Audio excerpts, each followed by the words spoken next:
L'analyse de l'actualité israélienne, c'est avec vous, Rina Bassiste, journaliste et analyste. Bonjour. Bonjour Elsa et Boker Tov à tout le monde. On commence par la Cour suprême qui annule la loi qui protège les ultra-orthodoxes qui refusent le service militaire. Elle avait été adoptée très peu de temps avant. Quels sont les fondements de la décision de la Cour suprême? Cette loi ne sera donc pas adoptée, c'est définitif?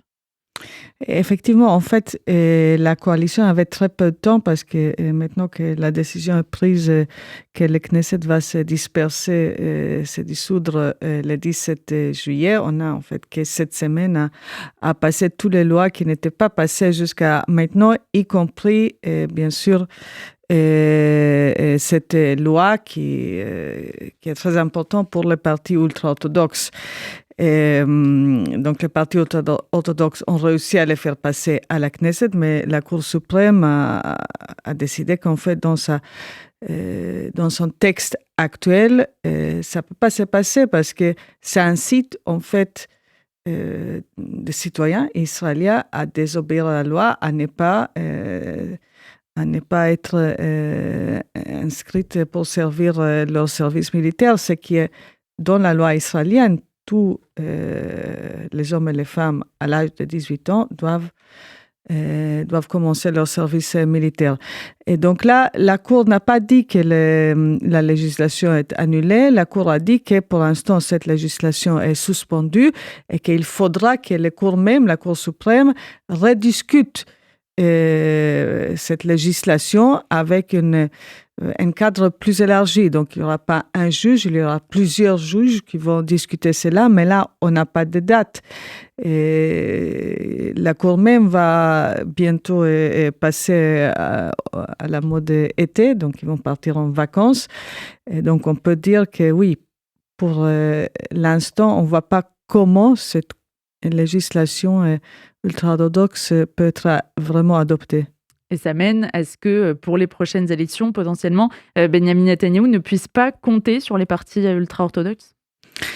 Je crois quand même que si, parce que quand on regarde à la fin où est-ce qu'ils vont partir, il y avait ces derniers jours de publications comme s'il y avait de certains contacts, par exemple, entre des personnalités de partis ultra-orthodoxes Shas et Gadi Eisenkot. Bon, pour l'instant, ça ne veut dire pas qu'il y aura une coopération. Mais je crois que cette menace seule, cette publication seule, suffisait justement pour mettre encore plus de pression sur Benjamin Netanyahou pour faire adopter non seulement cette loi-là, mais il y a plusieurs lois que les ultra-orthodoxes exigent. On a bien vu l'adoption de la loi constitutionnelle sur la valeur de l'étude de la Torah. Il y a la loi sur les certificats de kashrut. Donc plusieurs législations que les ultra-orthodoxes ont poussé pendant 2-3 ans maintenant, et là on arrive vraiment à la fin.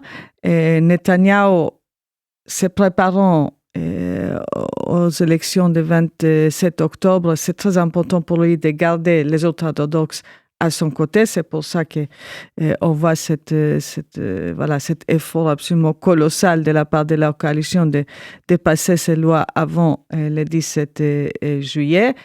Mais avoir dit ça, je crois qu'à la fin, quand on va arriver aujourd'hui, plutôt le 28 juillet, quand on aura les résultats, les ultra-orthodoxes, quand ils seront conviés par le président pour recommander la personne qui doit composer le prochain gouvernement, ils auront peu de choix que proposer Netanyahou.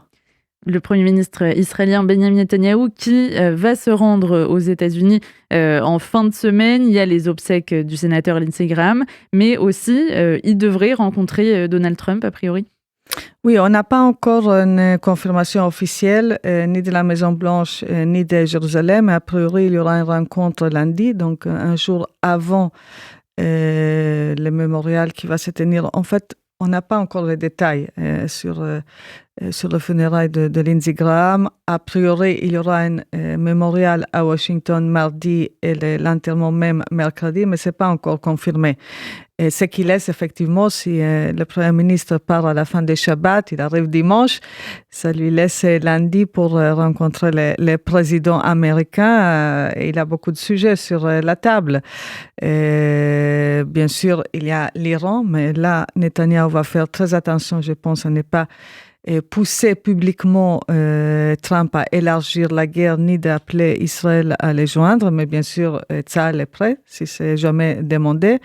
Et c'est surtout la question de si jamais les négociations se reprennent, la question de l'accord. Israël s'oppose dans ce qui se dessine pour l'instant. Il y a la question de la Turquie avec cette vente potentielle des F-35 américains à Ankara. Israël s'oppose encore. Il y a la question de la Syrie, il y a la question du Liban. Donc, il y a énormément de points où les deux gouvernements, en fait, se divergent, où il n'y a pas d'accord. Et c'est pour ça, en fait, que Netanyahou se précipite d'aller à Washington sans être invité. Et enfin, Rina, les pourparlers, en tout cas le dernier round de négociations entre Israël et le Liban qui a pris fin hier à Rome. Apparemment des discussions plutôt positives et ce retrait d'Israël des autres pilotes du Sud-Liban qui devrait vraiment commencer dans quelques jours.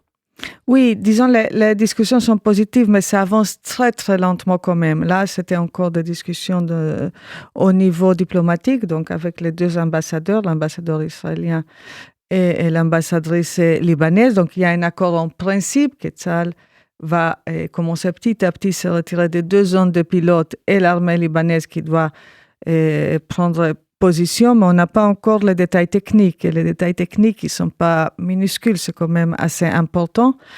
Et qui exactement va prendre position? Est-ce qu'Israël a soulevé la question de l'affiliation, si vous voulez, de ces soldats libanais? Est-ce qu'il y aura une vérification qui est dans ces équipes là, qui ne sont pas des soldats chiites ou des soldats avec des attaches trop fortes au terrain? Et qui sont les troupes sur sol, parce qu'il faudra qu'il y aura quelqu'un qui accompagne justement l'armée libanaise. Les Américains, ils ont toujours dit « no boots on the ground ». Israël ne veut pas du tout, c'est hors de question d'avoir des soldats de l'ONU, donc il y a un point d'interrogation là-bas. Comment ça va se faire? A priori, il y aura une rencontre entre les deux côtés, mais avec des représentants des deux armées, c'est vendredi, mais encore, ce n'est pas confirmé officiellement.